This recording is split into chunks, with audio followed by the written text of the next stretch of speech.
Yeah, g'day, Bush Camping Tools here. Well, I want to do something about these things, these little boxes like this, and there's a myriad of these kind of boxes out and about, and there's been people talking about them, and it's basically infinitum on YouTube, and I'm going to do the same now, I guess. So what are these little boxes? These little boxes usually contain what people call survival kits, and in this case, this one is actually called, it has written on it, the Ultimate Survival Kit.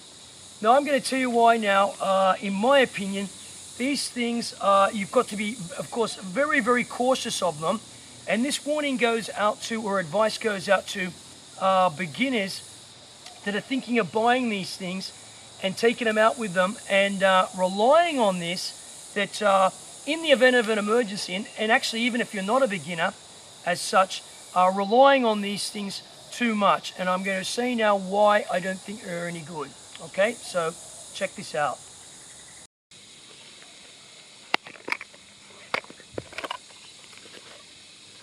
Now I'm going to show you what was in this kit and what wasn't. So there was some instructions, plastic paper survival instructions, and they're not bad, okay?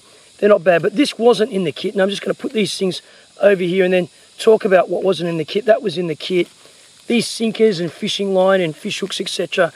were in there. Some, not all the things were in there, but some wire, some safety pins, a bit of cotton was in there, and there were some other things, and this heliograph was in there, and let's have a look here. Some water purification tablets, a razor blade, there's a stray fish hook, and this little compass. So what wasn't in, what did I take out of there?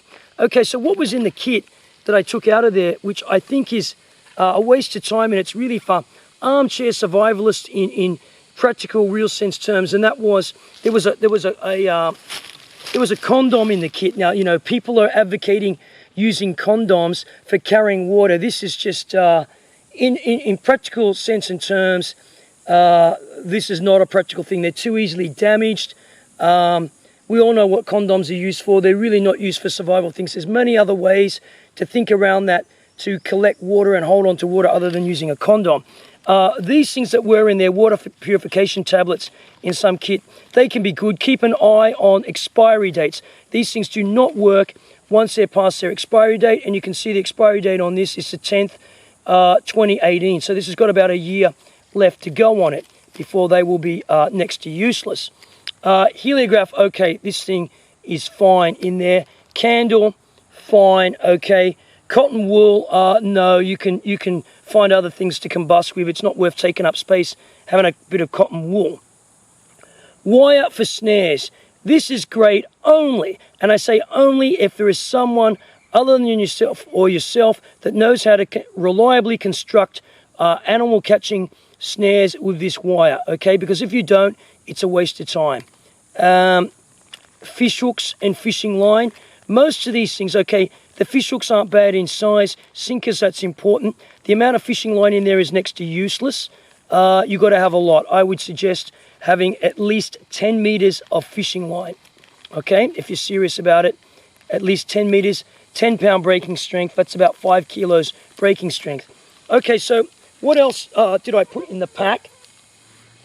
Which I took out. So I took out the condom. I took out, there was a tampon in there too. Tampons, you know, people say you can burn them. As I said, there's a lot of other things.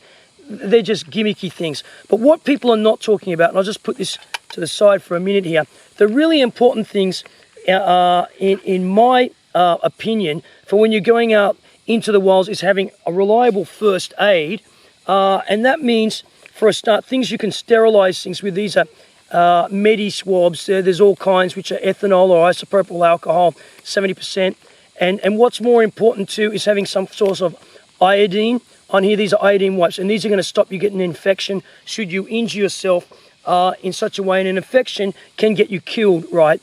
You don't have to worry about not having a knife or finding water or food. If you get a really bad infection from a cut or skin being punctured by some animal or whatever, that's what's going to happen, right? You can get a bad infection if you've got nothing like iodine to get rid of it.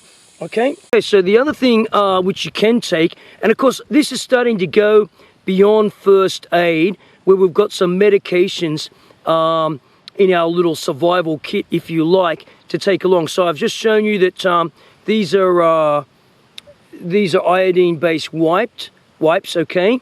And you had your alcohol swabs. And by the way, of course, these can also be lit. These are flammable, right? And the other thing I want to show you is, yes, you can have a small container such as this here. This is just betadine, and it's generally available around the world. And this doesn't take up much room. That would fit in a small container such as this. You can see that there. Will fit in there, no problems. It's really not much iodine, but it's kind of better than none. And being able to douse a wound or some kind of injury to prevent infection with iodine, that could be because you've been stabbed by some spines of a fish from fishing. You've cut yourself badly, whatever, or somebody in your party's cut yourself badly. So yeah, some iodine there. And the other things which are really important are gauze swabs. Now these are sterile gauze swabs. Here's one here, and I've got 1, 2. I've got some plasters here. Okay, plasters are really important. So some plasters, a couple of sterile gauzes, really, really important. Other things you can make do with, you know, compression bandages can be formed from your clothing or somebody else's clothing, etc., like that. But being able to treat a wound, I feel, is really quite important because, you know, a really bad infection, if it sets in, if you're in the tropics or anywhere for that matter, and it sets in, you're going to be in trouble. So I got rid of the things in the kit, like what I told you, such as, you know, the condom, tampons. There was a wire saw, 2 in there. The wire saw broke after 2 goes. These wire saws, basically most of them are gimmicks. If you want to go for some kind of flexible saw, I've shown some reviews on them already, and that's like a pocket chainsaw, something which is tough. It's not going to break when you're trying to depend on it, you know. And let's face it, wire saws, they're just a gimmick of the movies. Something which was adopted from surgery for cutting into bone and things. But of course, you're not going to get that quality, are you, in one of these cheapo kits? And in fact, sometimes these kits are not that cheap. Now, the other thing I wanted to point out that was in this kit was a plastic whistle, but I am going to show you the name of the kit. You know, this was a BCB kit here, this ultimate survival kit, which I definitely would not trust my life with. And one of the first things I had to do with this, I had to glue the seal in here because the seal was lousy, and it was, you know, you can see it's starting to come out there now, and it wasn't going to stay in there.